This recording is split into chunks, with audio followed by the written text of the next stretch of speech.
Hello, good morning students. Today in this video I am going to start history for class 9. In this topic we are discussing about the French Revolution. In that chapter we have discussed about the reign of terror. The reign of terror already I have discussed, but now we will know about what is liberty, two conflicting views. कि हम लोग देखेंगे कि what is liberty में दो conflicting views या दो conflicting या विवादास्पद या परस्पर विरोधी विचार क्या हैं। The revolutionary journalist Camille Desmond wrote the following in 1793. He was executed shortly after during the reign of terror. एक क्रांतिकारी पत्रकार थे कैमिल डेसमोलिन्स, जिन्होंने 1793 में यह लिखा था और इसके कुछ ही दिनों बाद जो आतंक का राज था, रेन ऑफ टेरर था, उसके दौरान उनको यानी डेसमोलिन्स को, कैमिल डेसमोलिन्स को फांसी दे दी गई थी। तो उन्होंने क्या लिखा था कि some people believe that liberty is like a child which needs to go through a phase of being disciplined before it attains maturity, quite the opposite. तो उन्होंने क्या लिखा था पहले कि कुछ लोगों का मानना है कि स्वतंत्रता एक शिशु यानी बच्चे के चाइल्ड के समान है, जिसे परिपक्व यानी मैच्योरिटी होने तक अनुशासन की व्यवस्था से गुजरना आवश्यक होता है, एंड डिसिप्लिन की व्यवस्था से गुजरना आवश्यक होता है। क्वाइट द अपोजिट, पर सत्य कुछ और है, यानी जो भी सत्य है इसके ठीक विपरीत है। Liberty is happiness, reason, equality, justice, it is the declaration of rights. You would like to finish off all your enemies by guillotining them. यानी जो सत्यता है या ये कुछ और ही है, यानी स्वतंत्रता, सुख शांति है, विवेक है, समानता है और न्याय है, यह अधिकारों का घोषणा पत्र है, यानी डिक्लेरेशन है, राइट, डिक्लेरेशन ऑफ राइट्स है। ठीक है, आप शायद अपने सभी दुश्मनों का सिर काट देना चाहते हैं। ठीक है, you would like to finish off all your enemies by guillotining them. Guillotine क्या होता है कि ये फांसी भी नहीं होता है, उसमें क्या होता है, सिर को धड़ से अलग कर देना होता है। एक दोनों तरफ का खंबा टाइप का होता है, उसमें एक रस्सी बना होता है, उसमें एक आरी नुमा बना होता है और उसमें किसी व्यक्ति को लेटा करके गर्दन को सीधा अलग कर दिया जाता है, तो उसको गुलोटिन कहा जाता है। ठीक है, तो यानी उसको सिर काट देना होता है, इसको गुलोटिन कहा जाता है। तो इसमें यह है कि उसने कहा है कि आप शायद अपने सभी दुश्मनों का सिर काट देना चाहते हैं, यानी किसको कहा, यह राइन ऑफ टेरर के बारे में कहा है। ठीक है, has anyone heard of something more senseless, क्या इससे बड़ी मूर्खता हो सकती है। Would it be possible to bring a single person to the scaffold without making 10 more enemies among his relations and friends? क्या किसी एक व्यक्ति को उसके दसियों सगे संबंधी को दुश्मन बनाए बिना फांसी के तख्ते तक लाना संभव है। यानी बिना दुश्मन बने कोई भी व्यक्ति फांसी पे नहीं लाया जा सकता, यानी संभव नहीं हो सकता, यानी जब तक कोई दुश्मन नहीं बनेगा तब तक किसी व्यक्ति को फांसी संभव नहीं हो सकती है। On 7 February 1794 Robespierre made a speech at the convention which was then carried by the newspaper Le Moniteur Universal. तो 7 फरवरी 1794 को रॉबेस्पियर ने कन्वेंशन में एक भाषण दिया था, जो कि ल मॉनिटर यूनिवर्सल नामक अखबार में छापा गया था। Here is an extract from it, यहाँ पे उसके कुछ अंश यानी कुछ भाग यहाँ पे जो दिए गए हैं उसके भाषण के वो इस प्रकार हैं। To establish and consolidate democracy, to achieve the peaceful rule of constitutional laws, we must first finish the war of liberty against tyranny. We must annihilate the enemies of the republic at home and abroad, or else we shall perish. तो उसने भाषण में अपने कहा था कि लोकतंत्र को स्थापित और सुदृढ़ करने के लिए, ठीक है, स्थापित और सुदृढ़ करने के लिए संविधान सम्मत शांतिपूर्ण शासन के लिए हमें सबसे पहले अत्याचारी निरंकुशता के विरुद्ध स्वतंत्रता की लड़ाई को अंतिम परिणति तक यानी अंतिम परिणाम तक पहुंचाना होगा। गणतंत्र के घरेलू एवं बाहरी दुश्मनों का विनाश करना आवश्यक है, अन्यथा हम खुद क्या होगा, हम खुद नष्ट हो जाएंगे।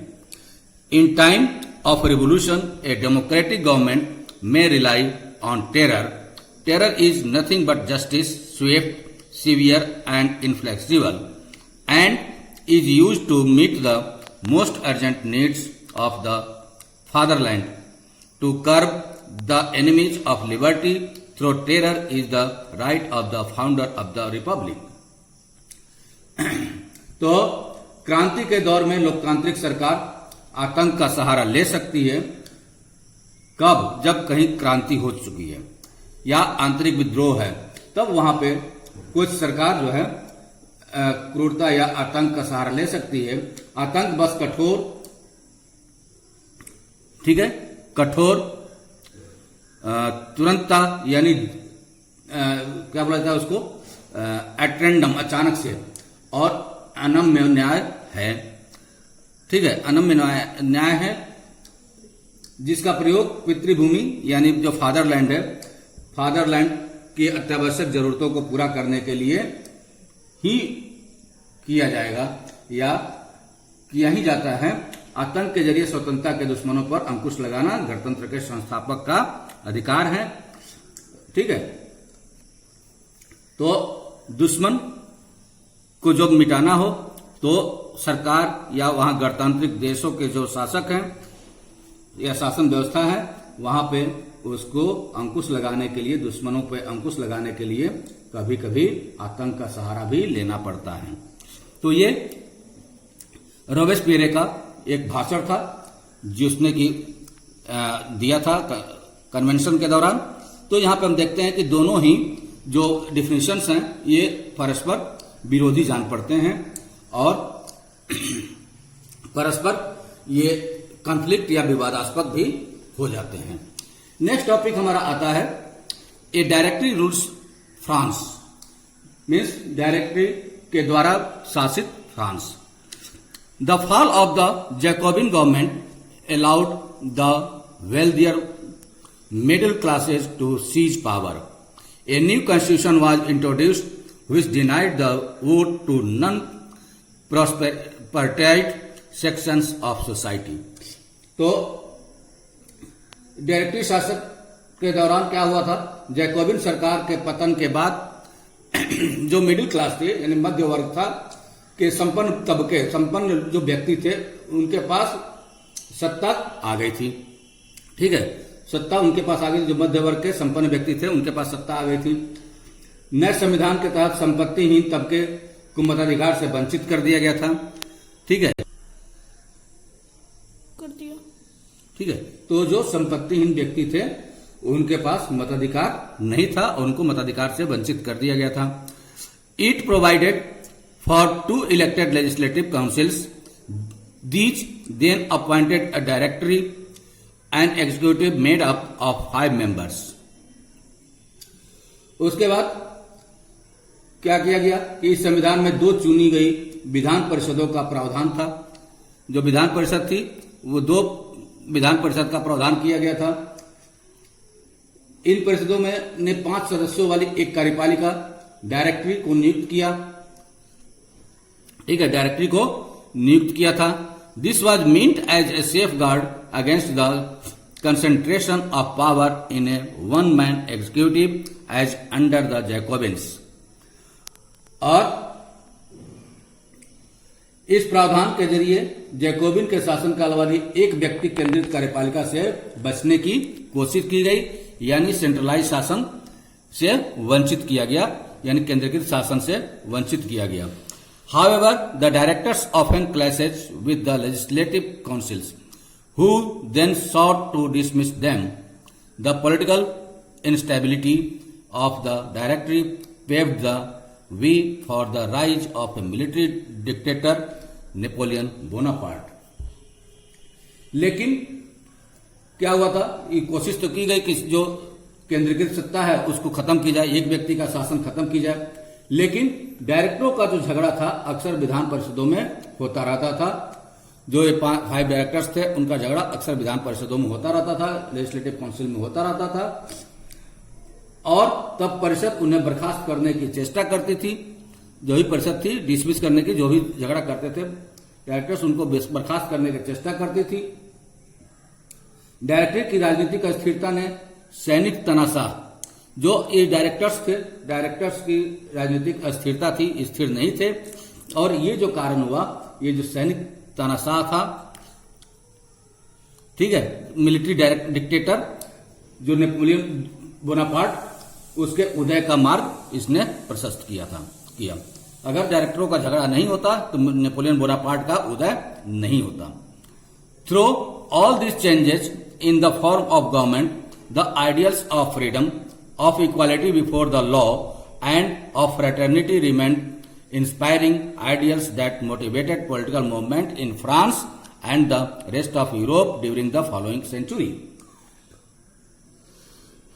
सरकार के स्वरूप में इन सभी परिवर्तनों के दौरान स्वतंत्रता, समानता, विधि सम्मत समानता और बंधुत्व यानी भाईचारा, बंधुत्व या भाईचारा फ्रेटर्निटी प्रेरक आदर्श बने रहे। इन मूल्यों ने आगामी सदी में न सिर्फ फ्रांस बल्कि बाकी यूरोप के राजनीतिक आंदोलनों को भी प्रेरित किया। ठीक है, तो ये जो नेपोलियन बोनापार्ट का जो उदय हुआ, तब जो फ्रांस ही नहीं बल्कि जो भी आसपास के यूरोप के देश थे या राज्य थे, उसमें भी राजनीतिक आंदोलन शुरू होना आरंभ हो गया, और इस तरह से यहाँ पे एक राजनीतिक माहौल गर्म हो गया और अस्थिरता बरकरार रही। ठीक है, तो स्टूडेंट्स आज हम यहीं पे स्टॉप करते हैं इस टॉपिक को। नेक्स्ट टॉपिक हमारा है did women have a revolution, क्या वहां की महिलाओं के लिए भी क्रांति हुई।